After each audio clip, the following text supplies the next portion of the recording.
கர்த்தருடைய பரிசுத்த நாமத்திற்கு மகிமையுண்டதாக.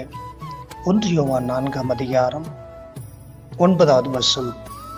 தம்முடைய ஒரே பேரான குமாரனாலே நாம் பிழைக்கும்படிக்கு தேவன் அவரை இவ்வுலகத்திலே அனுப்பினதினால் தேவன் நம்மேல் வைத்த அன்பு வெளிப்பட்டது.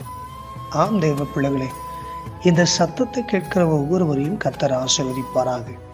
ஒருவேளை இந்த நாட்களில் அன்புக்காக ஏங்கிக் கொண்டிருக்கிறீர்களோ, பாசத்திற்காக ஏங்கிக் கொண்டிருக்கிறீர்களோ, உறவுகளுக்காக ஏங்கிக் கொண்டிருக்கிறீர்களோ, இந்த உலகத்தின் அன்பெல்லாம், இந்த உலகத்தின் உறவுகள் எல்லாம், இந்த உலகத்தின் பாசமெல்லாம் ஒரு நாள் அது மறைந்து போகும்.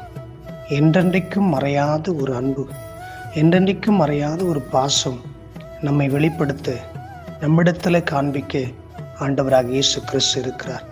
ஆம் தேவ பிள்ளைகளே, தேவன் நம்மேல் வைத்த அன்பினாலே இந்த உலகத்தில் இயேசு வந்து நம்முடைய பாவங்கள் எல்லாம் மன்னித்து அவருடைய பிள்ளையாய் அரவணைத்து உங்கள் மீதும் என் மீதும் தெய்வீக அன்பை வைத்து நம்மை தெய்வீக பிள்ளைகளாக மாற்றி ஒவ்வொரு நாளும் பாசத்தோடும் ஆசீர்வாதத்தோடு நடத்தும்படி ஆண்டவராக இயேசு கிறிஸ்து இருக்கிறார்.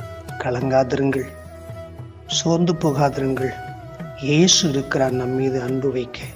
ஆண்டவராக இயேசு கிறிஸ்து இந்த உலகத்திலே எல்லா நாட்களிலும் எல்லா நேரங்களிலும் உங்கள் மீதும் என் மீது அன்பு வைத்து வாழ்நாள் முழுவதும் கூடவே இருந்து நம்மை ஆசீர்வதித்து நம்மை பலப்படுத்தி உயர்த்துவாராக.